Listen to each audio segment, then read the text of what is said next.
Hello दोस्तों, मैं हूं दिनेश किवरा। न्यूज़ टाइम में आपका स्वागत है। जैसा कि पहले कहा जा रहा था कि कुछ इकोनॉमिस्ट कह रहे थे भारत के संदर्भ में कि शायद Q3 में अक्टूबर से भारत की इकोनॉमिक रिकवरी स्टार्ट हो जाएगी, लेकिन ऑलमोस्ट अब सभी एक्सपर्ट्स ने, इंक्लूडिंग द गवर्नमेंट एक्सपर्ट्स और बैंक्स ने भी कहना शुरू किया है, खासतौर से RBI ने और नीति आयोग ने कहना शुरू किया है कि Q4 यानी कि जनवरी से मार्च से पहले भारत के अंदर रिकवरी का प्रोसेस स्टार्ट नहीं होगा। और इसके अंदर कुछ चीज़ें जो उन्होंने कही हैं वो चौंकाने वाली है, क्योंकि भारत सरकार अपने हर एसेट को बेचने पे लगा रही है।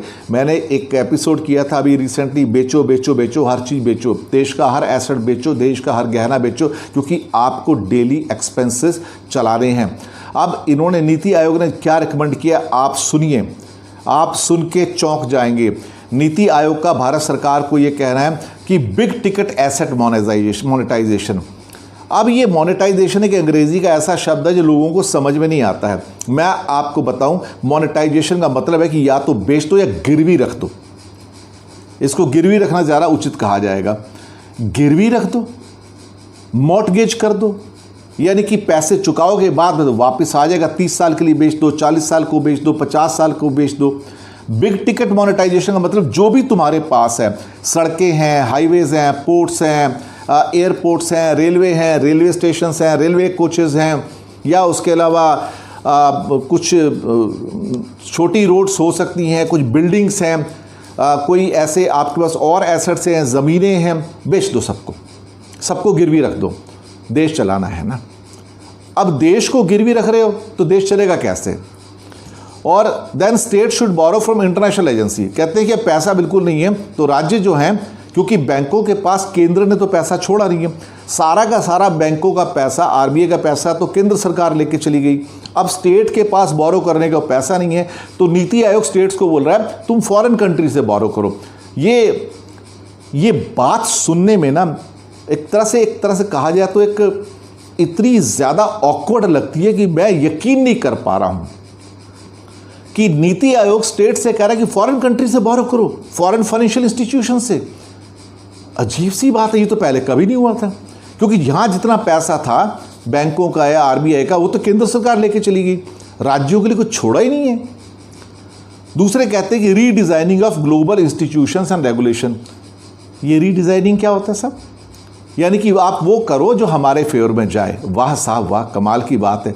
मतलब तुम्हारे लिए वो अपने रूल्स एंड रेगुलेशंस चेंज कर लेंगे। और कहते हैं टेक्नोलॉजिकल कोलैबोरेशन। किसके साथ टेक्नोलॉजी कोलैबोरेशन? हमारे पास तो ऑफर करने लायक कुछ है नहीं। ना हम लेबर रिफॉर्म्स करते हैं, ना हम लैंड रिफॉर्म करते हैं, ना हम टैक्सेशन रिफॉर्म करते हैं, ना हम पावर रिफॉर्म्स करते हैं। हम तो कुछ करते ही नहीं, हम तो कुछ देने को तैयार नहीं हैं, हम कुछ ऑफर करने को तैयार नहीं दुनिया को। और जैसे अभी पीछे आपने सुना होगा कि उत्तर प्रदेश सरकार ने बड़ी तैयारी की कि अपना चाइना के साथ अभी ये सब चल रहा है, तो वहाँ से बड़े से कंपनियाँ निकलेंगी, हमारे पास आएंगी। आज यूपी की हालत ये है कि पिछले 4 महीने में रेड कार्पेट बिछा के बैठे, एक नौकरी, एक जॉब तक नहीं आया, वहाँ पे एक कंपनी तक नहीं आई है। जिस प्रदेश में इतना बड़ा क्राइम हो वहाँ कंपनियाँ क्यों आएंगी? कंपनियों को पीसफुल एटमॉस्फेयर चाहिए। उसके लिए तमिलनाडु जाएंगे, कर्नाटका जाएंगे, आंध्रा जाएंगे, महाराष्ट्र जाएंगे, गुजरात जाएंगे, वो उत्तर प्रदेश क्यों जाएंगे भाई? तो ये हालात हैं। तो नीति आयोग का कहना है कि सब कुछ मोनेटाइज कर दो, सब कुछ गिरवी कर दो, क्योंकि अब देश के पास चलाने को कुछ बचा नहीं है।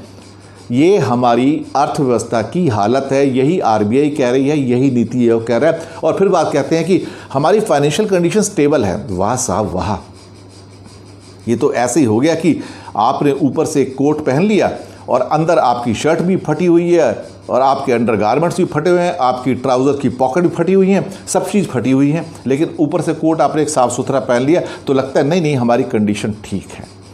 यही इंडिया की अर्थव्यवस्था की हालत है आज। शुक्रिया आपका हमारे साथ बने रहने के लिए।